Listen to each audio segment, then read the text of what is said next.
దేవుని యొక్క అతి పరిశుద్ధమైనటువంటి శక్తి కలిగినటువంటి ఉన్నతమైనటువంటి నామమునకు హృదయపూర్వకమైనటువంటి స్తుతులు స్తోత్రాలు చెల్లిస్తూ దేవుని యొక్క మహాకృపను బట్టి మరి రాత్రికాల ప్రయాణం అంతటిలో కూడా దేవుడు తన యొక్క కృపను చూపించి తన క్షేమకరమైన ప్రయాణమును అనుగ్రహించి తిరిగి ఈ యొక్క పామ్ సండే బట్టల ఆదివారపు దినమున మరి నాకు ప్రాంతము నుంచి దేవుడు వర్తమానమును అందించడానికి ఇచ్చిన కృపను బట్టి దేవునికి స్తోత్రాలు చెల్లిస్తూ మరి విజయ యొక్క కుటుంబాన్ని ప్రత్యేకంగా దేవుడు ప్రత్యేక రీతిలో ఆశీర్వదించాలని మనం అందరం కూడా కోరుతున్నాం. ఎందుకంటే వారు ఎంతో మంచి మనసుతో మరి మనల్ని ఆహ్వానించుకోవడమే కాకుండా వారు చేసినటువంటి ప్రతి పరిచర్యను బట్టి కూడా దేవునికి స్తోత్రాలు చెల్లిస్తూ ప్రార్థన పూర్వకంగా ఈ కోరికను మనం ప్రారంభించుకున్నాం. పరిశుద్ధమైన దేవామ తండ్రి, ఈ సమయంలో తండ్రి ప్రభా, ఈ 2022వ సంవత్సరంలో నాయన తండ్రి ప్రభా, నీ యొక్క ఈ లోకములోనికి వచ్చినప్పుడు తండ్రి ప్రభా మిమ్మల్ని జయ ఉత్సాహంతో తండ్రి ప్రభా ప్రవచన రీతిగా తండ్రి ప్రభా మిమ్మల్ని హోసన్న అని తండ్రి ప్రభా జయము అని కీర్తించుకుంటూ తండ్రి ప్రభా బేతనియా గ్రామం నుండి యెరూషలేము పట్టణంలో ఉన్నటువంటి ఆలయం వరకు తండ్రి ప్రభా మిమ్మల్ని ఊరేగింపుగా తండ్రి ప్రభా తీసుకొని వచ్చినటువంటి ఆ విషయాలను తండ్రి ప్రభా మరి ధ్యానించడానికి తండ్రి ప్రభా మాకు ఇచ్చినటువంటి ధన్యతకరమైనటువంటి జీవితాన్ని బట్టి మీకు స్తోత్రం చెల్లిస్తున్నాం తండ్రి ప్రభా.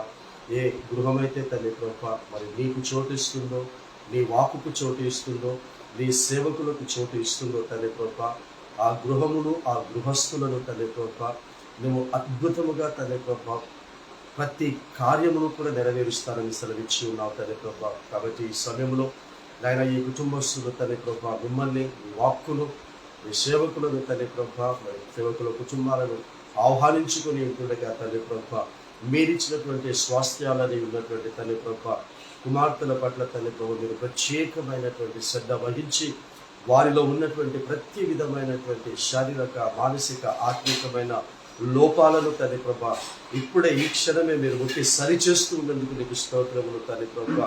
ఆయన తల్లి గర్భంలో ఉన్నప్పుడు అవయవాలను సృజించిన వాడు నీవేనాయన నీకు స్తోత్రములు చెల్లిస్తున్నా. ఆ అవయవాల లోపాలను తండ్రి ప్రభా మరి బయటికి వచ్చిన తర్వాత నీవే వాటిని తండ్రి ప్రభా బాగు చేసి స్వస్థపరిచి నీ సాక్షులుగా నిలబెట్టుకున్న వాడవు కూడా నీవేనాయన నీకు స్తోత్రములు. ఆ విధముగా తండ్రి ప్రభా నాయన నీ ప్రియ బిడ్డ కుమార్తె కొరకు ప్రార్థిస్తూ ఉన్నాము తండ్రి ప్రభా. ఇక్కడ కూడిక జరుగుతుండగా మేము నమ్ముతున్నాము, విశ్వసిస్తూ ఉన్నాము నాయన నీకు స్తోత్రములు.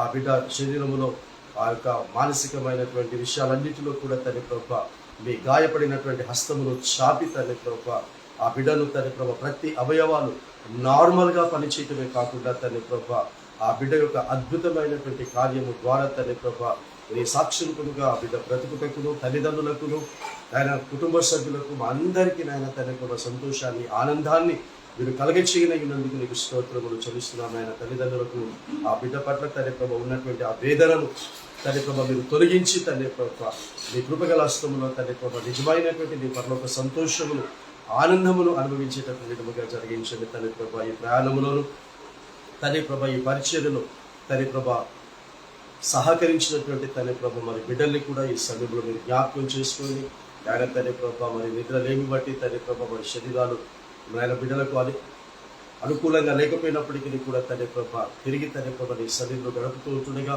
నూతన శక్తిని బిడ్డల్లో పంపించుకొని ప్రార్థిస్తున్నాం.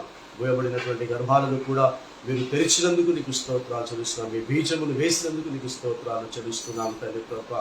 ఆయన నూతనమైనటువంటి ఉద్యోగాల కొరకు, నూతనమైనటువంటి భవిష్యత్తు కొరకు, ఆయన నూతనమైనటువంటి అద్భుతమైనటువంటి నీ ప్రణాళిక కొరకు నీ ప్రియ బిడ్డలు కూడా ఎదురు చూస్తున్నారు.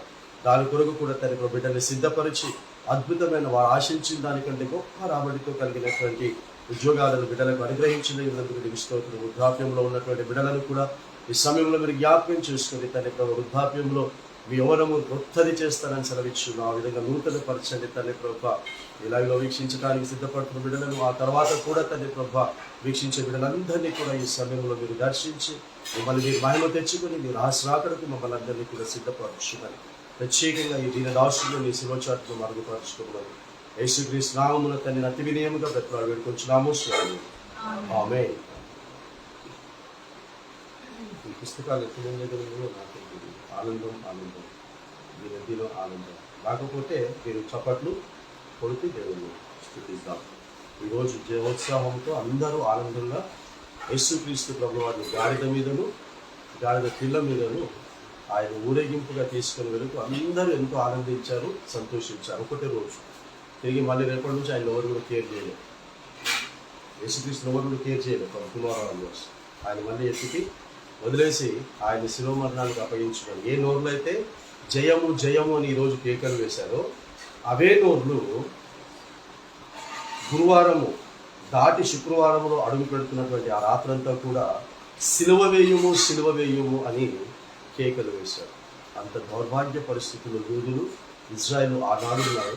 మరి ఈనాడు కూడా నామకార్థ క్రైస్తవులుగా ఉన్నారేమో. మనల్ని మనము పరిశీలన చేసుకొని ఈ నోటితోనే దేవుణ్ణి మనము కొనియాడుతాము, తిరిగి ఈ నోటితోనే దేవుణ్ణి మనము ఎందుకు ప్రభువా నా జీవితంలో ఇలాంటి కార్యాలు చేస్తున్నామని బాధపడుతూ ఉంటారు. కాబట్టి ఈ నోటితో ఎప్పుడు కూడా దేవుణ్ణి మనము వ్యతిరేకంగా మాట్లాడకూడదు.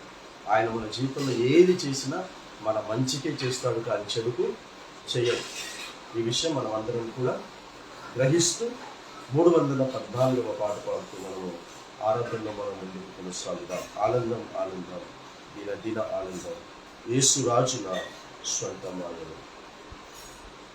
ఆనందం ఆనందం దిన దిన ఆనందం యేసు రాజు నా స్వంతమాయను. ఆనందం ఆనందం దిన దిన ఆనందం యేసు రాజు నా స్వంతమాయను.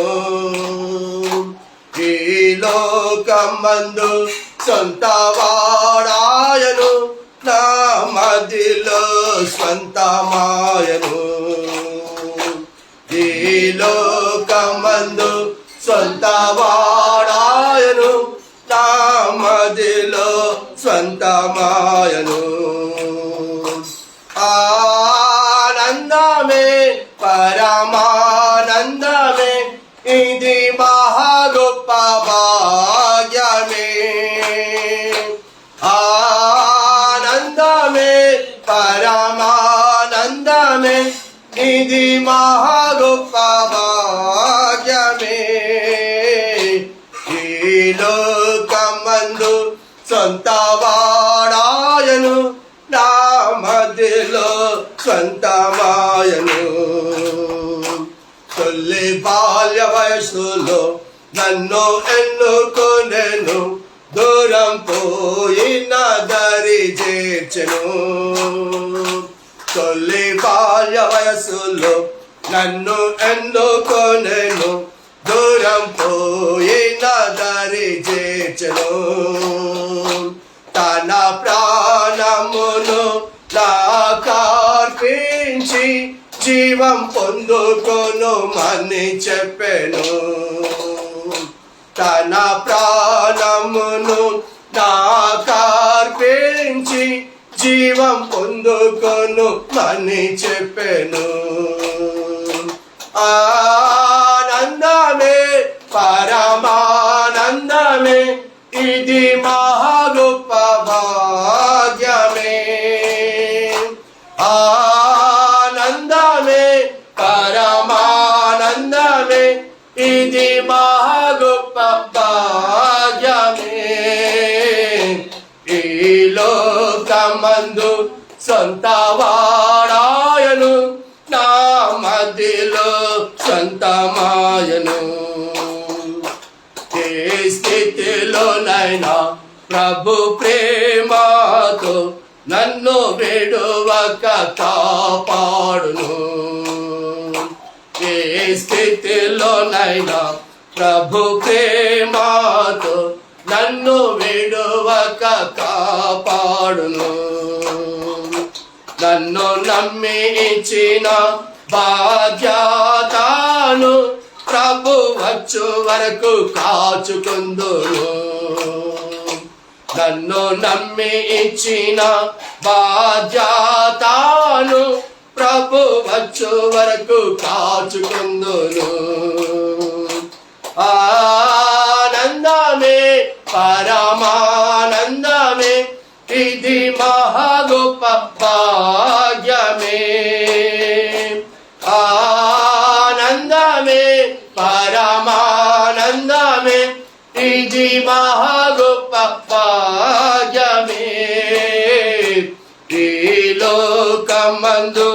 సొంత వాడాయను నా మధ్యలో సొంతమాయను ఈ లోకమందు సొంత వాడాయను నా మధ్యలో సొంతమాయను ప్రభు వచ్చు దినమున తన చేయి చాచి ప్రేమతో పిలచి చేర్చుకొనును ప్రభు వచ్చు దినమున తన చేయి చాచి ప్రేమతో పిలచి చేర్చుకొనును ప్రభు సమూహమందు అచ్చటాయనతో ఆడి పాడి సంతోషించేదన్ ప్రభు సమూహమందు అచ్చటాయనతో ఆడి పాడి సంతోషించేదన్ ఆనందమే పరమానందమే ఇది మహా గొప్ప భాగ్యమే ఆనందమే పరమానందమే ఇది మహా గొప్ప భాగ్యమే ఈ లోకమందు సొంత వాడాయను నా మధ్యలో సొంతమాయను ఈ లోకమందు సొంత వాడాయను నా మధ్యలో సొంతమాయను హల్లెలూయా అందరము హల్లెలూయా హల్లెలూయా. ఈ సమయంలో పరిశుద్ధ గ్రంథములో నుండి వాక్య లేఖన భాగములను మరి చదివి వినిపించబడుతుండగా శ్రద్ధగా విని వాక్య ధ్యానము కొరకు మనం సిద్ధపరచుకుందాం. మొట్టమొదటిగా మరి ప్రవచన రీతిగా రాయబడినటువంటి జకరియా గ్రంథం 9వ అధ్యాయము 9-10 వచనాలను మన మధ్యలో ఉన్నటువంటి యవనస్తురాలు సహోదరి మన ముందుకు వచ్చి చదివి వినిపిస్తుంది. ఆ తర్వాత మరి మత్తయి సువార్తలో నుంచి సహోదరుడు, ఆ తర్వాత లూకా సువార్తలో నుంచి సహోదరి, ఆ తర్వాత యోహాను సువార్తలో నుంచి ఒకరు, ఆ తర్వాత మార్కు సువార్తలో నుంచి కూడా ఒకరు మనకు చదివి వాక్యలేఖన భాగాన్ని వినిపిస్తారు. ఇస్తాం లేదా?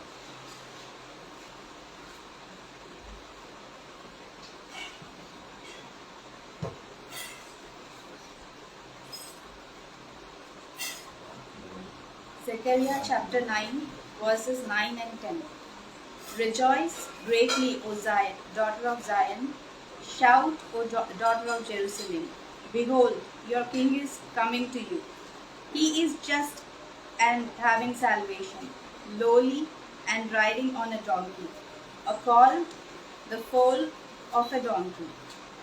I will cut off the chariot from Ephraim and the horse from Jerusalem. The battle bow shall be cut off. He shall speak peace to the nations.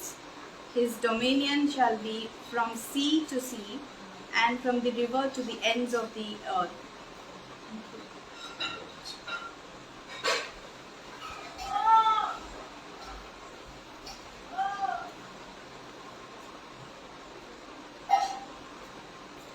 మత్తయి సువార్త 21వ అధ్యాయం.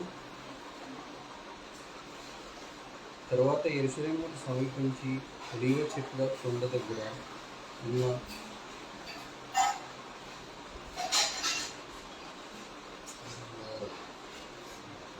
వచ్చినప్పుడు యేసు తన శిష్యులకు ఇద్దరు చూసి,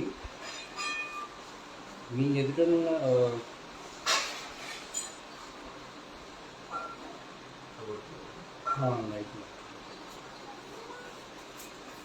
మీ ఎదురున్న గ్రామమునకు వెళ్ళుడి.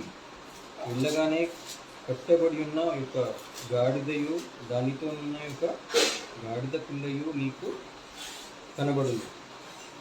వాటిని విప్పి నా యొద్దకు తోలుకొని రండి.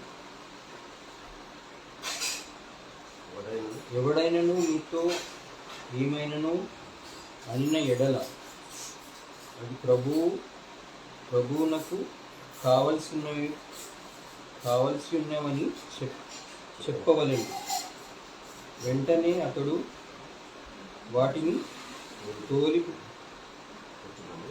తోలి పెట్టుకుని చెప్పి వాటిని పంపెను. ప్రవక్త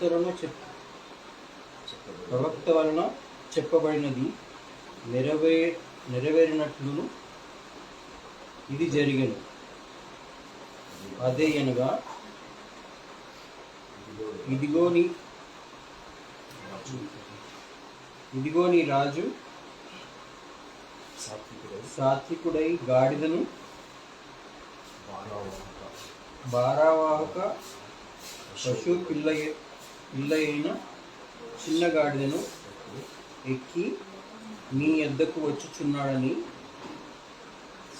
సీయోను కుమారుతో చెప్పుడు అనున్నది.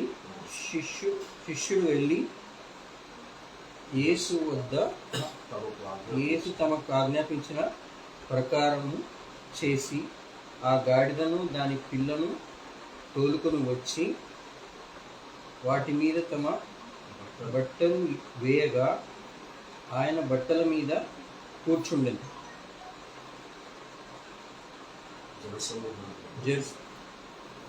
జనసమూహంలోనూ అనేకులు తమ బట్టలు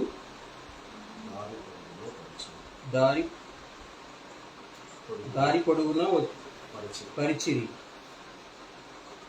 కొందరు చెట్ల కొమ్మలు నరికి దారి పొడుగున పరిచిరి.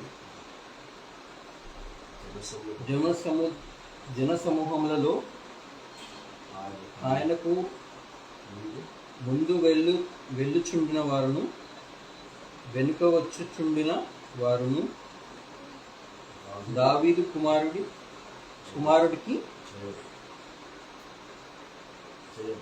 జయము, ప్రభువు పేరిట వచ్చువాడు స్తుతింపబడుచు గాక, సర్వోన్నతమైన స్థలములో జయము అని కేకలు వేయిచుండిరి.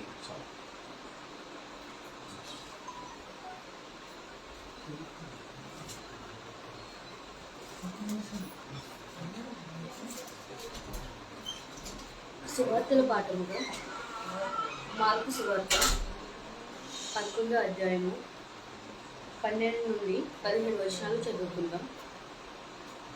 మార్కు సువార్త 11వ అధ్యాయము 12 ప్రారంభం. మరునాడు వారు బెతానియా నుండి వెళ్ళుచుండగా ఆయన ఆకలిగొని ఆకులు ఒక అంజూరపు చెట్టును దూరము నుండి చూచి దాని మీద ఏమైనాను దొరికినేమో అని వచ్చాను. దాని ఎత్తుకు వచ్చి చూడగా ఆకులు తప్ప మరేమీ కనబడలేదు. ఏలయనగా అది అంజూరపు పండ్ల కాలము కాదు. అందుకైన ఇక మీదట ఎన్నటికీ నీ పండ్లు ఎవరునూ తినకుందురు కాక అని చెప్పాను. ఇది ఆయన శిష్యులు వినిరి.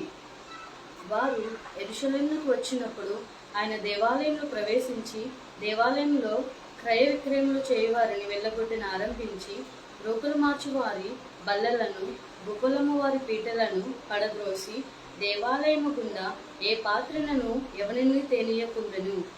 మరియు ఆయన బోధించుచు నా మందిరము సమస్తమైన అన్యజనులకు ప్రార్థనా మందిరము అని వ్రాయబడలేదా? అయితే మీరు దానిని దొంగల గుహగా చేసిద్దరనెను. పరిశుద్ధ దేవుడు గురించిగాక.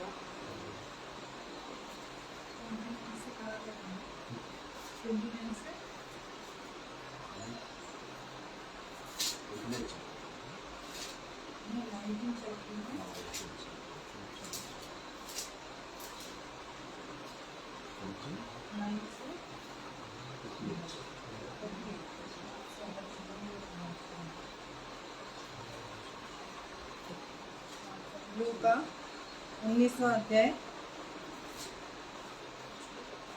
और फिर जब वह बैतफगे और बैतियन्ना में उस पहाड़ी के निकट पहुंचा जो जैतून की पहाड़ी कहलाती थी, तो उसने अपने 2 शिष्यों को यह कहकर भेजा, यह जो गांव तुम्हारे सामने है वहां जाओ। जैसे ही वहां तुम जाओगे तुम्हें गधे का एक बछेरा वहां बंधा मिलेगा, जिस पर किसी ने कभी सवारी नहीं की होगी। उसे खोलकर यहाँ ले आओ। और यदि कोई तुमसे पूछे तुम इसे क्यों खोल रहे हो, तो तुम्हें उसे कहना है, प्रभु को चाहिए। फिर जिन्हें भेजा गया था वे गए और यीशु ने उन्हें जैसा बताया था उन्हें वैसा ही मिला। सो जब उस बछेरे को खोल ही रहे थे, उनके स्वामी ने उनसे पूछा, तुम इस बछेरे को क्यों खोल रहे हो? उन्होंने कहा, यह प्रभु को चाहिए। फिर वे उसे यीशु के पास ले आए। उन्होंने अपने वस्त्र उस बछेरे पर डाल दिए और यीशु को उस पर बिठा दिया। यीशु जब जा रहा था तो लोग अपने वस्त्र सड़क पर बिछाते जा रहे थे। और फिर जब वह जैतून की पहाड़ी के तलहटी के पास आया तो शिष्यों की समूची भीड़ उन सभी अद्भुत कार्यों के लिए जो उन्होंने देखे थे ऊंचे स्वर में प्रसन्नता के साथ परमेश्वर की स्तुति करने लगे। वे पुकार उठे, धन्य है वह राजा जो प्रभु के नाम में आता है। स्वर्ग में शांति हो और आकाश में परम परमेश्वर की महिमा हो।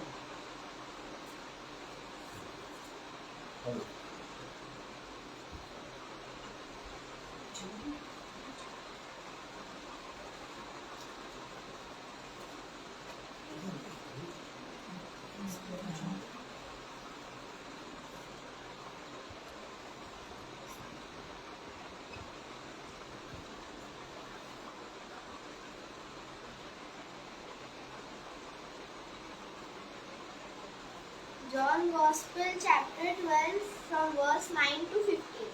The plot to kill Lazarus.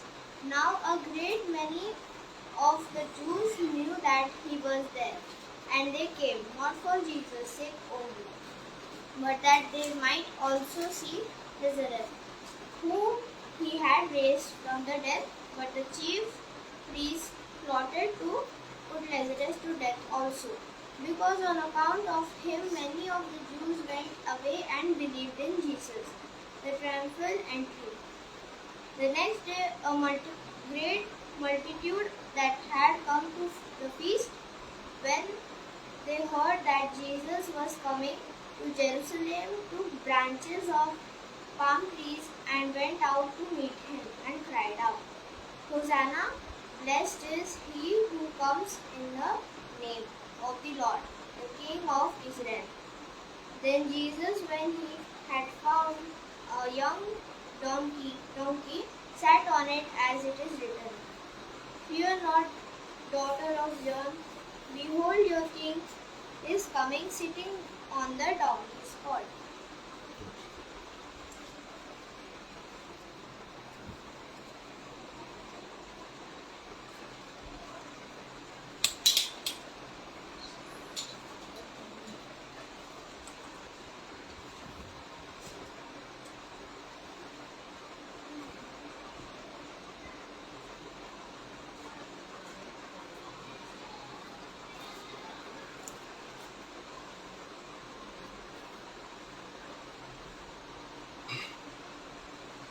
So దేవుని యొక్క అతి పరిశుద్ధమైనటువంటి శక్తి కలిగినటువంటి నామమునకు హృదయపూర్వకమైనటువంటి స్తుతులు స్తోత్రాలు చెల్లిస్తూ మరి పరిశుద్ధ గ్రంథములో ఈరోజు యేసుక్రీస్తు ప్రభువారు చెప్పినటువంటి విధముగా మీరు ఎదురుగా ఉన్న గ్రామమునకు వెళ్ళండి అని చెప్తున్నాడు. ప్రవచనములో మనం చదివినప్పుడు మరి రెడ్డి గారు చదివినటువంటి విధముగా మీ రాజు గాడిద మీదను గాడిద పిల్ల మీదను ఎక్కి యెరూషలేము పట్టణానికి రాజుగా వస్తూ ఉన్నాడు. అలా సందర్భంలో మీరందరూ కూడా సంతోషించి ఉత్సహించి గాన ప్రతిగానములు చేయండి అని సెలవిచ్చాడు. ఆ ప్రవచనం నెరవేర్పే 2022 సంవత్సరాల క్రితము ఈ దినమున యేసుక్రీస్తు తన జీవితంలో నెరవేర్పులోకి తెచ్చుకున్నాడు. కాబట్టి యేసుక్రీస్తు జీవితంలో ఏది జరిగినా పాత నిబంధనలో ప్రవచనాల్లో తెలియపరచబడిందే తన జీవితంలో జరిగింది. అలాగే మనము కూడా మానవులుగా ఈ లోకములో పుట్టినప్పుడు మన జీవితంలో కూడా ఏం జరగాలి అని అంటే పరిశుద్ధ గ్రంథములో మన గురించి వ్రాయబడినటువంటిది మాత్రమే జరగాలి. అప్పుడే యేసు వెళ్ళిన చోటికి నీవు నేను వెళ్తాం. కాబట్టి పరిశుద్ధ గ్రంథంలో నిన్ను ఎలా బ్రతుకుమన్నాడో అలాగే బ్రతకాలి. ఆయన వెళ్ళాలనుకుంటే ఏ విధంగా చేతనైనా సరే యెరూషలేము మందిరానికి వెళ్ళగలడు. కానీ గాడిద మీదనే ఎందుకు వెళుతున్నాడంటే ఆయన గాడిద మీదనే వస్తాడని రాశాడు గనక, గాడిద పిల్ల మీదనే ఎక్కి వస్తాడని రాశాడు గనక అతడు గాడిద మీదనే గాడిద పిల్ల మీదనే ఎక్కి వెళ్ళాడు. అలాగే నీ జీవితంలో నా జీవితంలో కూడా ఎలాంటి బ్రతుకు నువ్వు బ్రతకాలి అని నిర్ణయిస్తే అలాంటి బ్రతికే నువ్వు బ్రతకాలి. అరే పక్కింటోళ్ళలాగా నేను బ్రతుకుతాను, ఎదురింటోళ్ళలాగా నేను బ్రతకాలనుకుంటున్నాను, వాడికి ఇల్లున్నట్టు నాకు ఇల్లుంటే బాగుంటుంది, వాడికి వాహనం ఉన్నట్టు నాకు వాహనం ఉంటే బాగుంటుంది, ఇలా ఎప్పుడు కూడా కోరుకోకూడదు. కాబట్టి నా బ్రతుకు నాకు దేవుడు నిర్ణయించాడు, నీ బ్రతుకు దేవుడు నీకు నిర్ణయించేశాడు అంతే. నీ బ్రతుకు నేను కోరుకోకూడదు, నా బ్రతుకు నువ్వు కోరుకోకూడదు. ఇలా గనక మనం కోరుకున్నట్లయితే ఆజ్ఞలను మనము అతిక్రమించినట్లు అవుతుంది. ఆజ్ఞలలో చాలా మట్టుకు ఆయన చెప్పినటువంటి ఆజ్ఞలు ఏంటంటే ఆశపడొద్దు, ఆశపడొద్దు, ఆశపడొద్దు. అంటే నేను నీకు ఇచ్చింది దానితోనే నువ్వు తృప్తిగా ఉండాలి. నీకు లేని దానిని కలిగి ఉన్నటువంటి వారి దగ్గర నుంచి ఆశించి అది అలాంటిదే నాకు ఉంటే బాగుండును అని అనుకోవద్దు. ఎందుకంటే యేసుక్రీస్తు ప్రభుల వారు గాడిదను ఎక్కి వస్తాడు అని అంటే ఆయన గుర్రమును కోరుకోలేదు, రథమును కోరుకోలేదు, ఇంకా ఏదో ఒక వాహనమును కోరుకోలేదు. అర్థమవుతుందమ్మా మీకు? అలాగే నీ జీవితంలో నా జీవితంలో కూడా దేవుడు ఏం నిర్ణయిస్తే దానిని మాత్రమే మన జీవితంలో నెరవేర్పులోనికి తెచ్చుకోవాలి. ఇది మొదటి విషయం. రెండవది ఏం చెప్తున్నాడంటే ఆ గాడిద ఎక్కడి నుండి వస్తుంది ఇప్పుడు అని అంటే తనదు కాని గాడిద. ఎందుకంటే ఆయన వడ్లవాడి దగ్గర గాడిదలు ఎందుకుంటాయి? కాబట్టి ఆయన గాడిద ఎక్కి రావాలి అని అంటే తనది కాని అన్నటువంటి ఎవరికో సంబంధించినటువంటి గాడిదను తన దగ్గర ఉన్నటువంటి శిష్యులలో నుంచి ఇద్దరి శిష్యులను పంపించి ఆ కట్టబడి ఉన్నటువంటి గాడిద పిల్లలను విప్పి తీసుకురండి అని అంటాడు.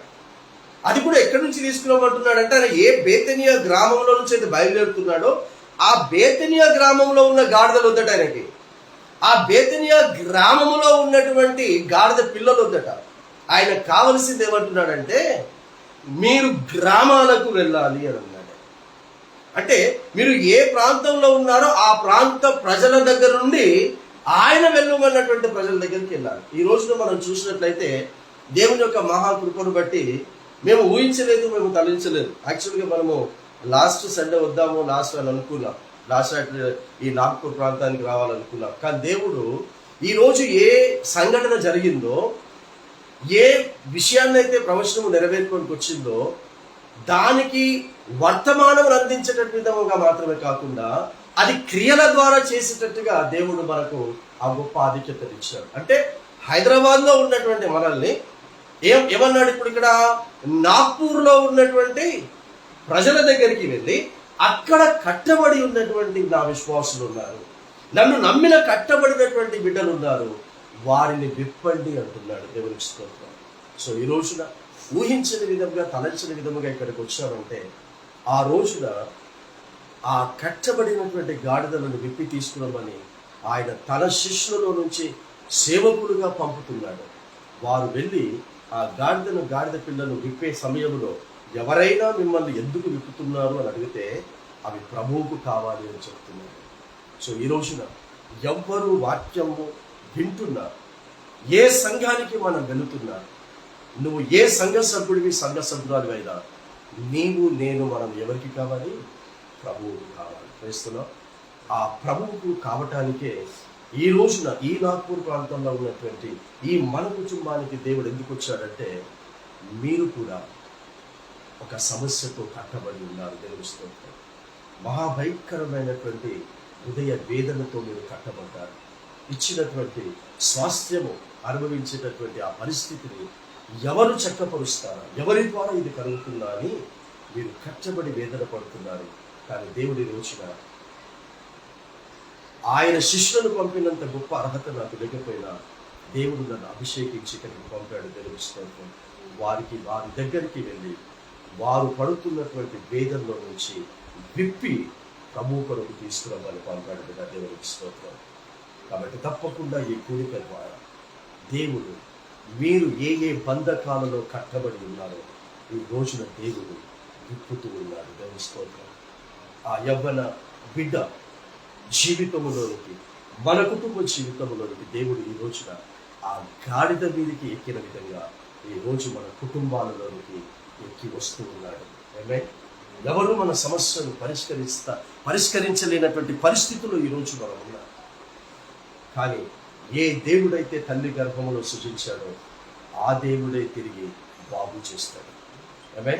ఇది నమ్మాలి, ఇది విశ్వసించాలి. కాబట్టి ఆ రోజు కట్టబడినటువంటి గాడిద పిల్లలను తీసుకురమ్మన్నప్పుడు వారు ఏమీ మాట్లాడకుండా వెళ్ళలేదా? సో మనం కూడా ఏం చేశాము? ఎలా వెళ్ళాలి, ఎంత ఖర్చు అవుతుంది, ఇదేమీ ఆలోచన లేదు. ఎందుకంటే ఆయన వెళ్ళమన్నాడు అంతే. ఆయన వెళ్ళమన్న సెలవిచ్చిన విధముగా వెంటనే ఇక్కడికి, అది కూడా క్షేమంగా దేవుడు నడిపించాడు. ఏ విధమైనటువంటి మనకు అది కూడా ఒక 4-wheeler మారుతి ఏజెంట్లో ఇంతవరకు ఇంత దూరం మనం రావటం అనేటటువంటిది అది దేవుని యొక్క కృప ఉంటే కానీ మనం రాలేదు. ఎవ్వరికి అంత అలసట కూడా అనిపించలేదు.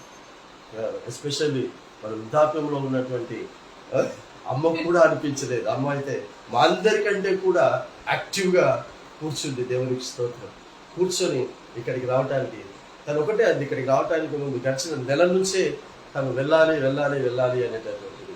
ఎందుకు అని అడిగినప్పుడు మనము వెళ్ళటం వల్ల దేవుడు ఆ కుటుంబములో కార్యము జరిగించాలి. దేవునికి స్తోత్రం.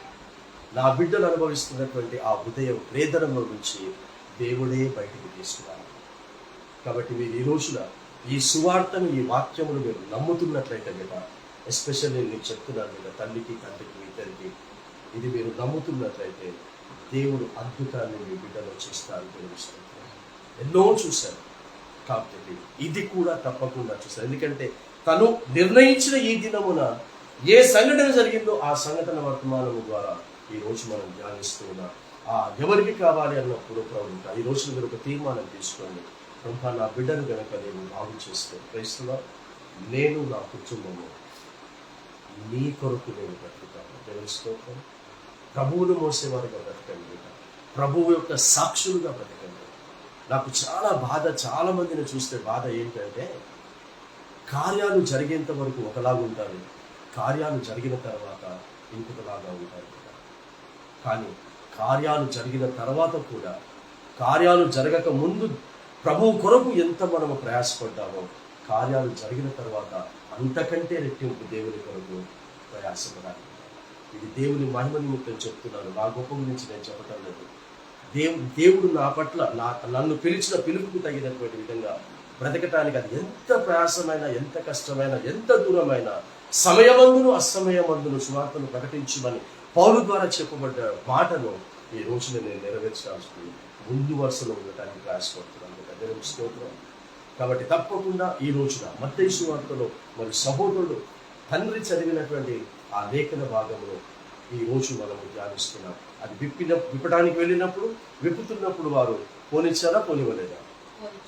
ఏమని అన్నారా? ప్రభువు కొరకు కావాలి అంటే ఎవ్వడు ఏమి చేయలేడు, ఎవ్వడు కూడా ఆపలేడు. ఈ రోజున ఆ బిడ్డను మనము ప్రభువు కొరకు పెంచుతాను, ప్రభువుకు సాక్షిగా ఉంచుతాను అని మీరు తీర్మానం తీసుకుంటే ఏ శక్తి కూడా ఆపలేదు. దేవుని స్తోత్రం. ఏది కూడా తనకు అభ్యంతరం కలగకుండా దేవుడు ఆ కార్యాన్ని చేస్తున్నారు. అయితే గాడిద పిల్లని తీసుకొచ్చిన తర్వాత, అమ్మ చూస్తున్నారా అమ్మ, నన్ను చూడాలి. ఆ గాడిద పిల్లను తీసుకొచ్చిన తర్వాత యేసు ఆ గాడిద మీద కానీ గాడిద పిల్ల మీద కానీ కూర్చున్నాడా?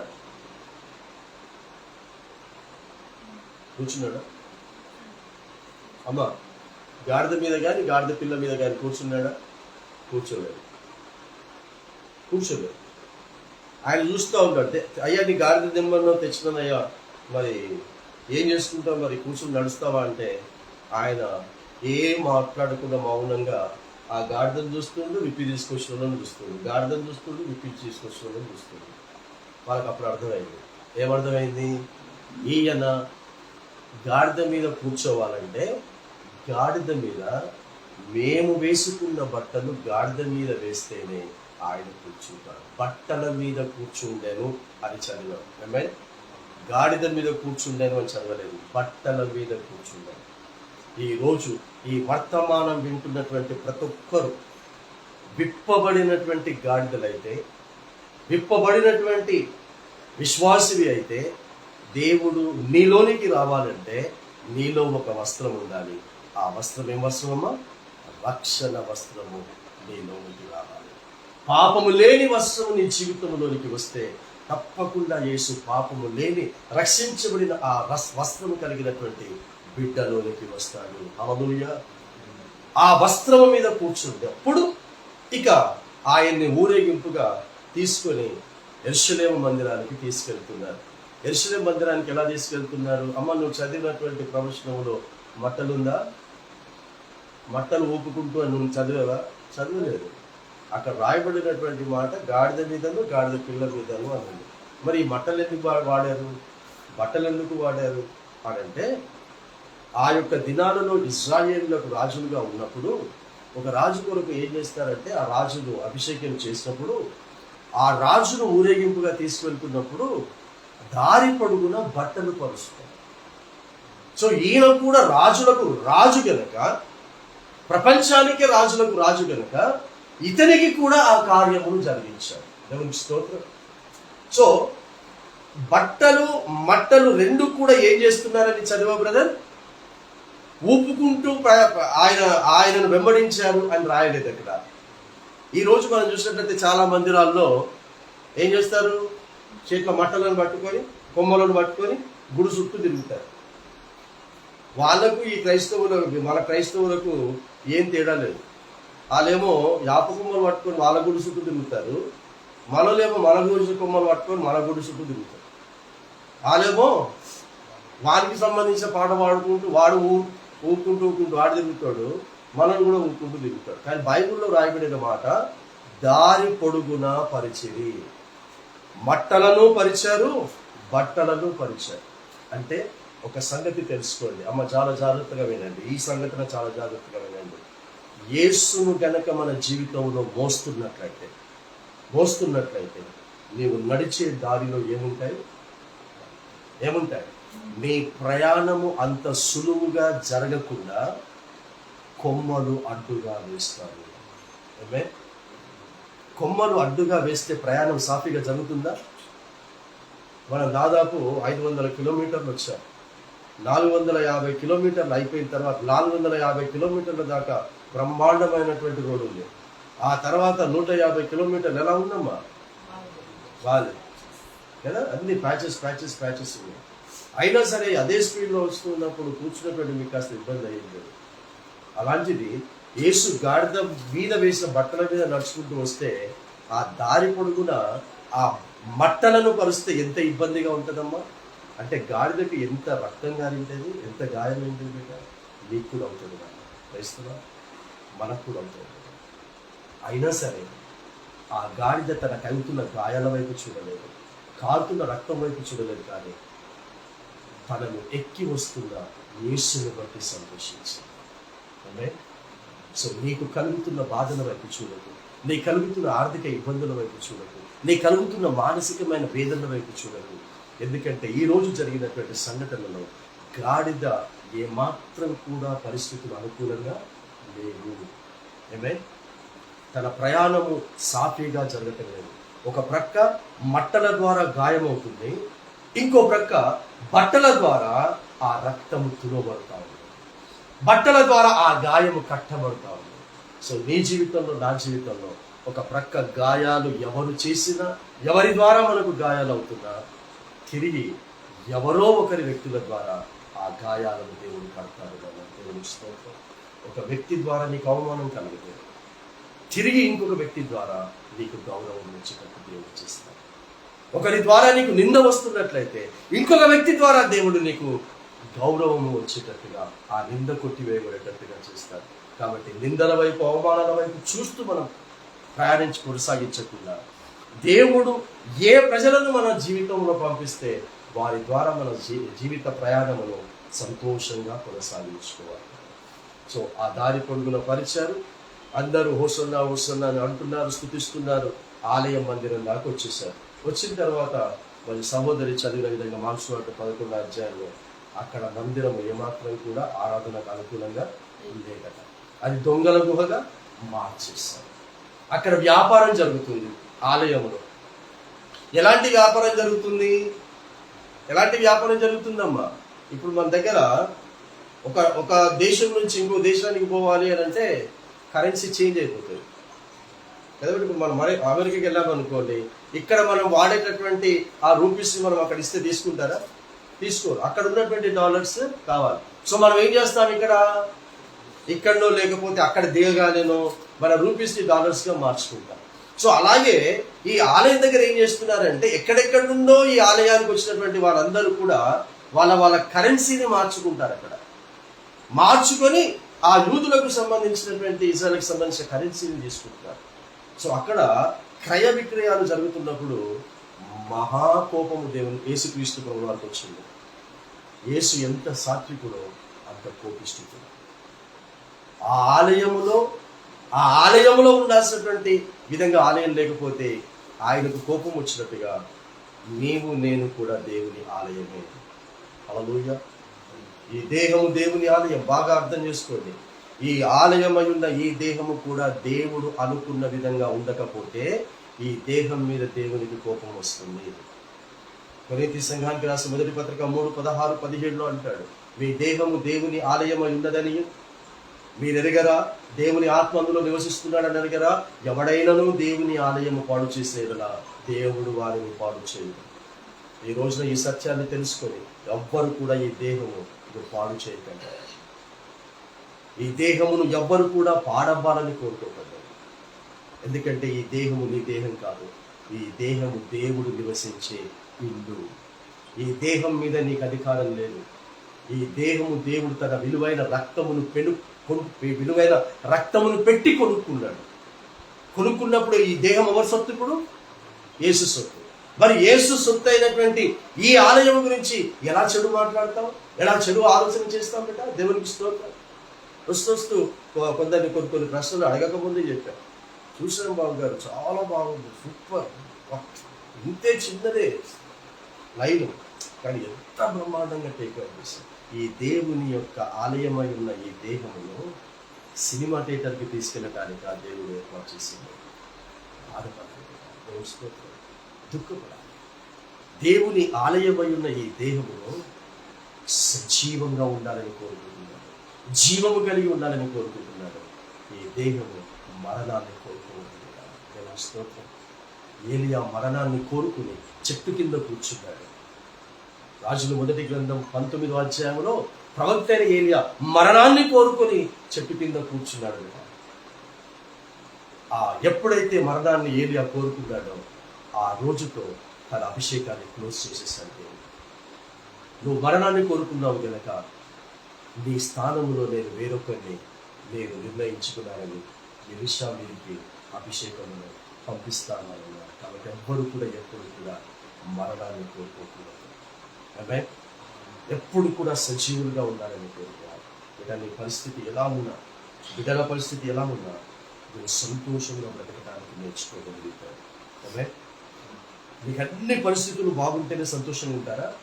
అన్ని పరిస్థితులు బాగలేకపోతే సంతోషంగా ఉంటారా? బిడ్డ మంచి చేసినప్పుడు దేవుడు చేశాడు, అది నీకు చెడు అనిపిస్తుంది, అది కానీ అది చెడు కాదు, అది మంచే. అది నీకు మంచి కాదు, రేపటి దినమున అనేకులకు మంచి చేయటానికి దేవుడు ఏర్పాటు చేశాడు. మీరు టీవీలో ఒక గొప్ప సేవకుని, ఒక పరిచారకుని మీరు చూసారో లేదో నాకు తెలియదు. అతనికి చేతులు ఉండవు, ఇక్కడి వరకే ఉంటుంది. చూసారా బిడ్డ? అలేఖ్య చూసారు కదా? మీరు చూడకపోతే చూపిస్తారు, చూడండి. అతను బాల్యం ఎలా గడిచిందో నాకు తెలియదు. ఎంత బాధపడ్డారో వాళ్ళ తల్లిదండ్రులు, ఎంత కుమిలిపోయారు ఆ కొడుకును చూసుకొని. కానీ ఇక్కడి వరకే బిడ్డ, కింది పోర్షన్ లేదు, చేతులు లేవు. ఇప్పుడు నాలాగే వేసుకుంటాడు, ఆయన కూడా నాలాగే ఇలాగే వేసుకుంటాడు. ఇక్కడ దాకా ఈ పోర్షన్ నుంచే ఆయన నడుస్తాడు, ఈ పోర్షన్ నుంచే ఎక్కుతాడు. అటు ఇటు ఈ పోర్షన్ తోటే అటు ఇటు తిరుగుకుంటూ వాక్యం చెప్తాడు. He is blessing to many people. ఒక అంగవైకల్యము కలిగినటువంటి వ్యక్తి. దేవునికి అసాధ్యమైనది ఏది లేదు. మరి అతన్ని వాడుకోవాలంటే అంగవైకల్యాన్ని తీసేసి కూడా దేవుడు వాడుకోవచ్చు. కానీ ఏం చేశాడు? అది తొలగించకుండానే దేవుడు గొప్పగా వాడుకుంటున్నాడు. అంటే ఇలాంటి అన్ని అవయవాలు బాగున్న మేము చేయలేని దాన్ని ఏ అవయవము బాగులేనటువంటి ఈ వ్యక్తి చేస్తున్నాడని కలిగిన వ్యక్తులు సిగ్గుపడేటట్టుగా దేవుడు చేస్తాడు. హల్లెలూయా. సో మన పిల్లల ద్వారా అనేకులు సిగ్గుపడేటటువంటి విధముగా, అనేకులు మారేటటువంటి విధముగా దేవుడు చేస్తాడని ఎందుకు అనుకోకూడదు? అది నిరుపయోగమని ఎందుకు అనుకోవాలి? కాదు, దేవుడు చేసినది ఏది కూడా నిరుపయోగంగా చెయ్యడు. హల్లెలూయా. ఉపయోగపడేటట్టుగానే చేస్తాడు. అనేకులు మార్పు పొందేటట్టుగా దేవుడు చేస్తాడు. సో పాడై అది దొంగల గుహగా వ్యాపార స్థలముగా మార్చబడిన దాన్ని కూడా ఆయన ఈ రోజున దాన్ని మార్చేసి దేవునికి అనుకూలముగా ఆ యొక్క ఆలయాన్ని చేశాడు, చేయలేదా?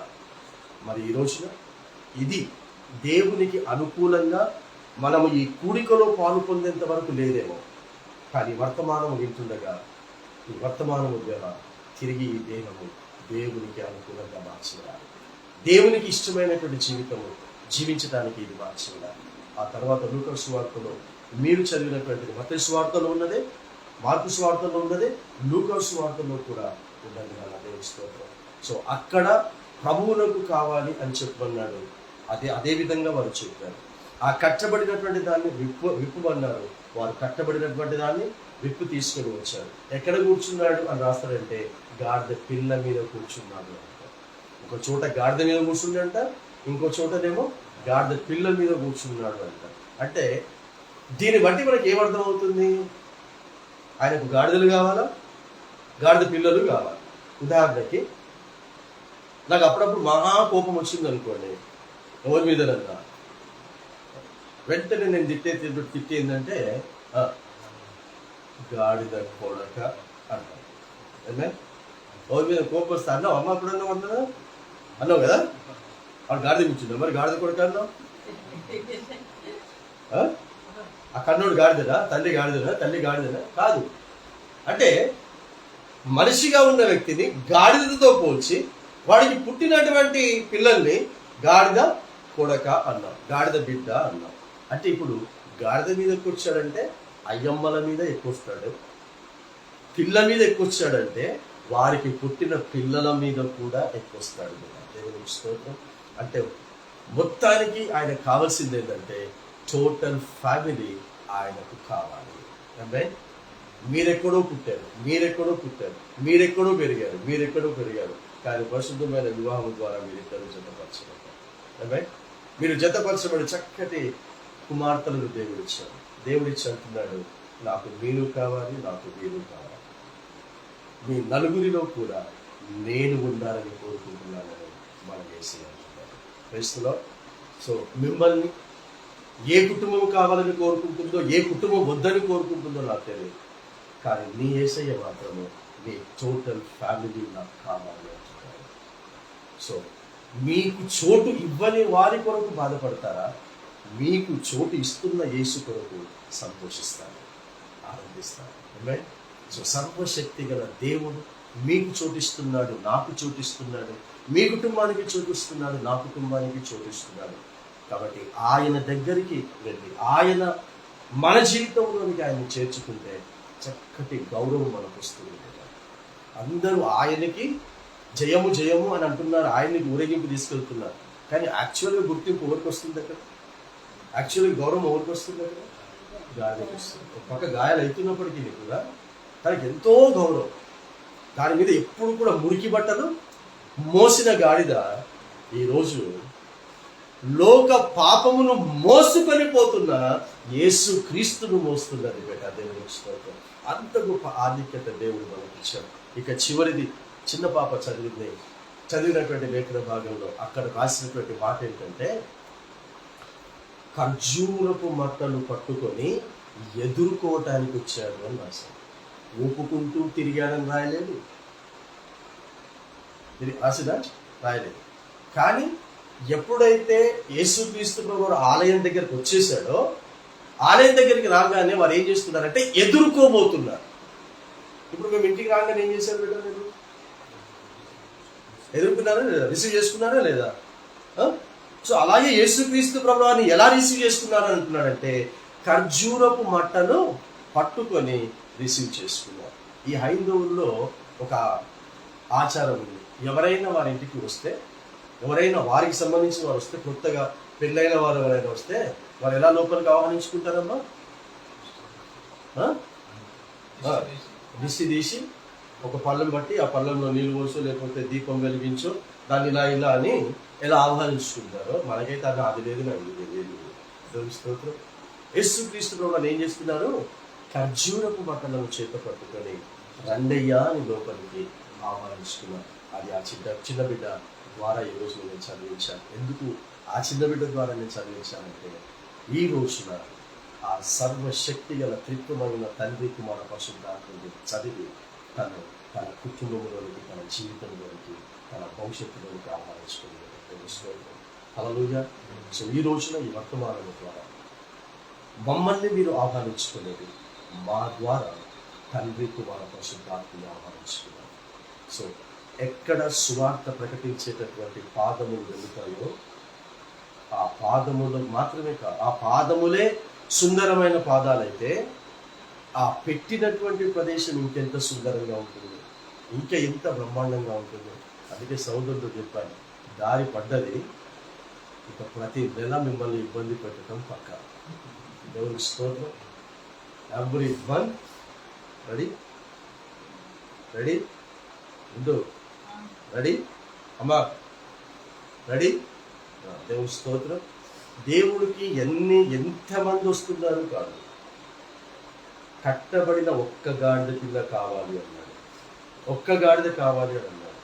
కాబట్టి రక్షించబడేవారు ఒక్కరు ఆయన కొరకు వచ్చిన చాలు కదా. దేవుని స్తోత్రం. సో ఈరోజు మనము ధ్యానించినటువంటి ఈ వర్తమానం ద్వారా చివరిలో నేను ఒకే ఒక మాట నేను చెప్పి జ్ఞాపకం చేస్తాను. 17వ కీర్తన చివరి వచనాన్ని ఒకసారి చదవండి. నేను వర్తమానముని సరి చేస్తాను. 17వ కీర్తన చివరి వచనాలు, మిగతా వచనాలు మీరు చదువుకోవాలి. ఎప్పుడు సామ్స్ 17 కీర్తన 17 చాప్టర్ చివరి వచనం.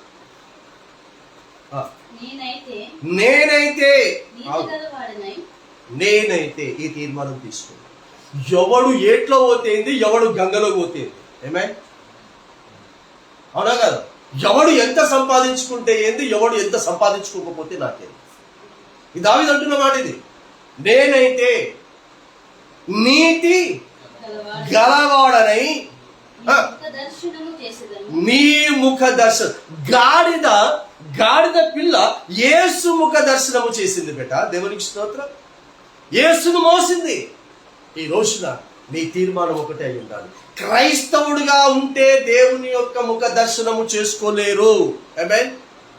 నీతి గల క్రైస్తవులుగా ఉంటే యేసుక్రీస్తు యొక్క ముఖ దర్శనమును మధ్యాకాశంలో చేసుకుంటారు. ఆమేన్. నేను అరగంట చెప్పాను, 15 నిమిషాలు చెప్పాను, 40 నిమిషాలు చెప్పాను, ఎంతసేపు నేను చెప్పినా ఒకే దాని కొరకు. ఏంటి అంటే మధ్యాకాశములో మనమందరము కూడా ఆయన ముఖ దర్శనము చేసుకోవాలి. 17 చాప్టర్ బేట, 17 చాప్టర్ లాస్ట్ వర్స్ చదువున్నారు. हिंदी में पढ़ो बेटा. 17 लास्ट. मेरे विनय न्याय के लिए सो मैं यहोवा के मुख का दर्शन करूंगा. यहोवा के मुख दर्शन करूंगा. हे यहोवा, तेरा दर्शन करते ही मैं पूरी तरह संतुष्ट हो जाऊंगा. Praise the Lord. हालेलुया. तेरा मुंह दर्शन करते ही मैं संतुष्ट रहूंगा. దేవునికి స్తోత్రం. సో నీ సంతోషం, నీ ఆనందం దేంట్లో ఉండాలి? యేసుక్రీస్తు యొక్క ముఖ దర్శనము చేయటం వలన బిడ్డ. ఆ లోకంలో చాలా మంది ఎవరి ముఖ దర్శనాలు చేసి సంతోషంగా ఉంటారు? తల్లులు కొడుకుల ముఖాలు చూసుకొని, కొడుకులు బిడ్డలు తల్లుదండ్రుల ముఖాలు చూసుకొని, బంధువులు బంధువుల ముఖాలు చూసుకొని సంతోషంగా ఉంటారు. కానీ ఒక రోజు రాబోతా ఉంది, ఆ తండ్రి మనల్ని చూడటానికి రాబోతున్నాడు. ఆమేన్. ఆ కుమారుడు మనల్ని చూడటానికి రాబోతున్నాడు. ఆ పరిశుద్ధాత్ముడు మనల్ని చూడటానికి రాబోతున్నాడు. ఆయన మనల్ని చూడటానికి వచ్చినప్పుడు ఒక్కడు కూడా ఎదుర్కోకపోతే క్రైస్తవ, నువ్వు దేవుని కొరకు ఎన్ని కానుకలు ఇచ్చినా, దేవుని కొరకు నువ్వు ఎన్ని గుళ్ళు గోపురాలు కట్టినా, దేవుని పేరు మీద మనం ఎన్ని చేసినా, మనం నీతిమంతులము కాకపోతే వ్యర్థం. ఏమని చదువుబెట్టాలక్య? అతడు నీతి గల రాజుగా వస్తాడు అన్నాడు. ఆమేన్. నీతి గల రాజుగా గాడిద. మరి నీతి గల రాజును పెళ్లి చేసుకోవాలంటే నాకు ఏం కావాలి, నీకేం కావాలి? నీతి గల భార్యగానే నువ్వు సిద్ధపడాలి. సో అతన్ని ముఖ దర్శనం చేసుకోవాలి. ఎందుకంటే ఆ 5 వర్షంలో అంటారు, కొందరు అది, కొందరు ఇది, కొందరు అది, ఇది అన్ని సంపాదించుకొని సంతోషంగా ఉంటారట 5 వర్షం చూస్తే. కానీ ఆ సంపాదన ద్వారా ఉన్న ఆనందం నాకు లేకపోయినా పర్వాలేదు, కానీ నీ ముఖ దర్శనము చేసేటటువంటి ఆ సంతోషము నాకు కావాలి. సో తప్పకుండా బిడ్డ ఈ రోజు నుంచి ఈ ఇంటిలో ఆ సంతోషాన్ని దేవుడిస్తాడు, అంటే ఆ ఆనందాన్ని దేవుడిస్తాడు. ఏ దాన్ని బట్టి అయితే మీరు గుండె పగిలిపోయి కుమిలిపోతున్నారు బిడ్డ, దేవుడు దాన్ని సరిచేసి తిరిగి ఆ గుండెల్లో ఉదయంలో ఆనందాన్ని దేవుడు ప్రారంభించాడు. దేవుని స్తోత్రం. ఇందులో ఏమాత్రం కూడా సందేహం లేదు. ఈ కొద్ది మాటలు దేవుడి గురించి ఆశీర్వదించడం కాక ప్రార్థించడం. పరిశుద్ధమైన దేవ మా తండ్రి, ఈ సమయంలో తండ్రి కృప మీ ద్వారా విత్తబడిన మా వాక్యం స్తోత్రం. మేమందరము ఏదో ఒక దానికి కట్టబడిన వాళ్ళని తండ్రి, ఏదో ఒక బాధకు, ఏదో ఒక వేదనకు, ఏదో ఒక దుఃఖానికి, ఏదో ఒక వ్యసనానికి, దేనికో ఒక దానికి కట్టబడి అందులో నుంచి బయటికి రాలేక సతమతం అవుతున్నటువంటి వారు ఎంతో మంది ఎక్కడెక్కడో ఉన్నారు తండ్రి. లైవ్లో వీక్షిస్తున్న వారు కూడా ఉండవచ్చు తండ్రి కృప. అయినా ఈ రోజున ఎన్నెన్నో ప్రయత్నాలు చేశారు, కానీ ఏమాత్రం కూడా ప్రతిఫలం లేకుండా ఉన్నారు. ఇదిగో నేను అభిషేకించుకున్న నా సేవకులను పంపిస్తున్నాను, వారి ద్వారా మీరు విప్పబడండి అని సందేశం ఇచ్చావు తండ్రి. మీకు స్తోత్రం. కాబట్టి ఈ రోజున దినరాశుని తండ్రి, దినరాశుల ద్వారా వచ్చినటువంటి తండ్రి ప్రభా, ఆయన తండ్రి ప్రభా బిడ్డల్ని బట్టి నీకు స్తోత్రం చెల్లిస్తున్నాము. ఆయన మేము వచ్చేటప్పుడు ఎన్నో తప్పులు మాటలు మాట్లాడి ఉన్నాము తండ్రి, మమ్మల్ని క్షమించమని ప్రార్థిస్తున్నాము తండ్రి ప్రభా. అన్నిటికీ నువ్వు సిద్ధంగా ఉన్నటువంటి దేవుడు తండ్రి ప్రభా. కాబట్టి మేము ఎలా వచ్చినా ఈ కుటుంబానికి మాత్రం మేలు కలగాలి నాయన, నీకు స్తోత్రం. విప్పబడాలి నాయన, నీకు స్తోత్రములు చెల్లిస్తున్నాను. అది నీకు మహిమకరంగా మార్చబడాలి తండ్రి ప్రభా. ఆ విధంగా గొప్ప ఉన్నత స్థితిలో నీకు మహిమ తెచ్చుకునే విధంగా కుటుంబాలను రానున్న దినాల్లో మీరు వాడుకొనైనందుకు మీకు హృదయపూర్వకమైనటువంటి స్తుతులు స్తోత్రాలు చెల్లిస్తున్నా. మా జీవిత ముగింపులో నాయన నీ ముఖ దర్శనము చేసుకోకుండా మా జీవిత ముగింపు ఉండొద్దు నాయన, నీకు స్తోత్రం. నీ ముఖ దర్శనము చేసేటటువంటి విధముగానే మా జీవితాలు ముగించుకునే విధంగా మేము డబ్బులు సంపాదించుకోవాలి, ఐశ్వర్యమును సంపాదించుకోవాలి, పేరు ప్రతిష్టలను సంపాదించుకోవాలి. వాటన్నిటితో పాటు ప్రాముఖ్యంగా నీతిని సంపాదించుకోవాలి. ఆ విధమైనటువంటి జీవిత సిద్ధపాటును అందరికీ మీరు కలిగచేయండి నాయన. ఇక్కడికి ఈ ప్రాంతానికి రావడానికి ఎంతమంది అయితే తండ్రి ప్రభా ప్రత్యక్షంగా పరోక్షంగా తండ్రి ప్రభా సహకరించారో, ప్రార్థించారో, ఆ బిడ్డలందరినీ ఈ సమయంలో ప్రత్యేక రీతిలో తండ్రి ప్రభా మీరు అభిషేకించుకొని ప్రతిష్ఠించుకోండి ఆయన. తండ్రి ప్రభా ఎవరు ఏది చేసినా అది వృధా కానివ్వవు నాయన, నీకు స్తోత్రము. తప్పకుండా దాని ప్రతిఫలము పరలోకములో ఉంటుంది. ఆ విధంగా మనల్ని నడిపించి మిమ్మల్ని మనం తెచ్చుకోవాలి తండ్రి ప్రభా. ఇప్పుడుకంతటిలో మీ ఆత్మ సహాయం దయచేసేందుకు మీరు స్తోత్రాలు చెల్లిస్తూ మా ప్రభువుకు రక్షకుడైన యేసుక్రీస్తు తండ్రిని అతి వినయముగా మరి వేడుకొంచున్నాము స్వామి. घनाघाती बेटा, घनाघाती तुम्ही इंग्लिश सॉन्ग, हिंदी सॉन्ग पाड़ता हो बेटा?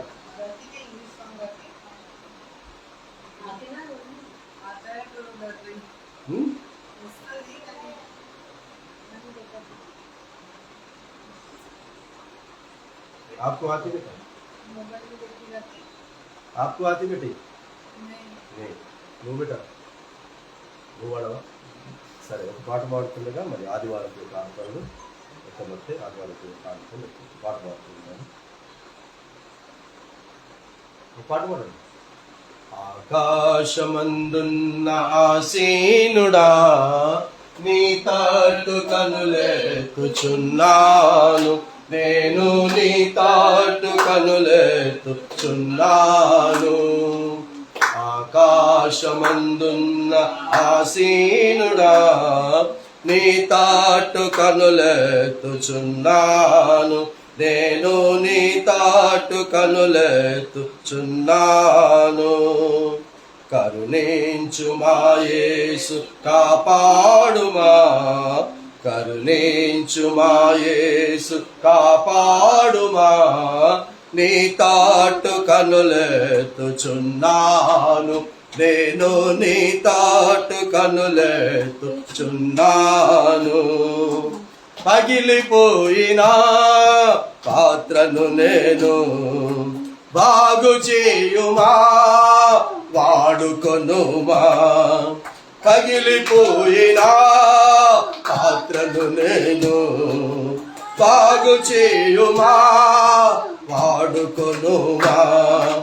కరుణించుమా యేసు కాపాడుమా, నీ తాటు కనులెత్తుచున్నాను నేను, నీ తాటు కనులెత్తుచున్నాను. పరిశుద్ధులైన దేవా మా తండ్రి, ఆదివారం యొక్క చందాన్ని ఎత్తి పెట్టండి అని పౌలు సెలవిస్తున్నాడు. నాయనానికి స్తోత్రములు. ఆ విధముగా ఈ సమయంలో నీ ప్రియ బిడ్డలు తండ్రి ప్రభావ వారి యొక్క రాబడిలో నుండి వారి కష్టాధికంలో నుంచి ఆయన ఈ యొక్క ఆదివారం యొక్క తండ్రి ప్రభావ పరిచర్య కానుకను తండ్రి ప్రభావ విక్రయించుండగా తండ్రి ప్రభావ వారి చేతుల కష్టాజితములను నిశ్చయముగా అనుభవించేటట్టు ప్రతిష్ఠిస్తున్నాము నాయన. నీకు స్తోత్రం. ఒక్క పైసా కూడా వ్యర్థముగా వృధాగా ఖర్చు కావటానికి వీల్లేదు నాయన. నీకు స్తోత్రములు చెల్లిస్తున్నాను. మీకు ఇవ్వగా వారు వాక్య పద్ధతి ప్రకారంగా ఖర్చు చేసుకునగా మిగులుండాలి నాయన. నీకు స్తోత్రం. అనేకులకు ఆశీర్వాదకరంగా దీవెనకరంగా ఉండాలి.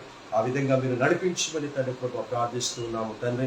లైవ్లో వీక్షించిన బిడ్డలను, ఆ తర్వాత కూడా వీక్షించిన ఉన్నటువంటి బిడ్డలందరినీ కూడా నాయన రహస్య రాకడలో తండ్రి ప్రభావ ఎత్తబడి మీ దగ్గరికి వచ్చినప్పుడు మీరు ఏమి సంపాదించి తీసుకొని వచ్చారు అన్నప్పుడు ఇదిగో ఒక ఆత్మకు సువార్త అందింప చేసి మీ ద్వారా రక్షింప చేసుకొని తీసుకొని వచ్చామని ధైర్యంగా తల ఎత్తుకొని చెప్పాలి తండ్రి. ఆ విధమైనటువంటి స్థితిలో తండ్రి ప్రభు ప్రతి ఒక్కరిని కూడా నాయన మీరు సిద్ధపరిచి కానుకల ద్వారా రక్షించబడే ప్రతి ఆత్మకు సంబంధించిన మంచి వైద్యురాలను నీ ప్రియ బిడ్డలమైన అందరికీ ఇచ్చే జీవనీతి మహిమ గీతాలకు పదిలింప చేయమని యేసుక్రీస్తు నామమున తండ్రిని వేడుకొంచున్నాము స్వామి. ఆమేన్. ఇప్పుడు మన తండ్రి యొక్క కుమారుని యొక్క పరిశుద్ధాత్మని యొక్క ప్రేమ కృప అన్యోన్య సహవాసము సమాధానము సకల దీవెన ఆశీర్వాదము మనకును కుటుంబాలకును భూమి మీద నివసిస్తున్న సకల విశ్వాసులకు సత్యరాజ్య సువార్త ప్రకటిస్తున్న ప్రతి అభిషిక్తునికి అభిషిక్తురాలకి మరి విశేషముగా ఈ రోజున ఎవరెవరు దేని ద్వారా కట్టబడి విప్పబడలేనటువంటి పరిస్థితుల్లో ఇంతవరకు ఉండను వారందరూ కూడా ఈ రోజున విప్పబడి దేవుని మహిమ నిమిత్తం బ్రతకబోతున్నటువంటి అద్భుతకరమైనటువంటి భవిష్యత్ కార్యాచరణలకు ఇప్పుడు ఎల్లప్పుడు సదాకాలము తోడై నీడైందును గాక. ఆమేన్. ఆశీర్వాదముల్ మామీదా వర్షింప చేయుమిషా ఆశతో నమ్మియున్నాము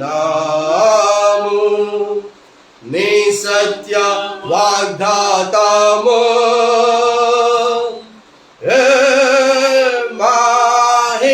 మాహిమీరా కృమ్మరించుము దేవా క్రమ్మరా ప్రేమ వర్షముల్ కృమ్మరించుము దేవా.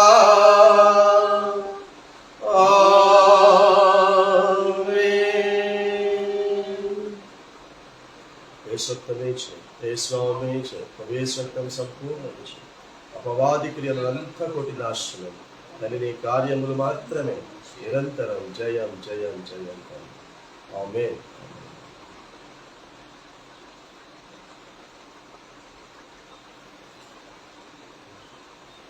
Praise the Lord. God bless you. Amma praise God andi. God bless you.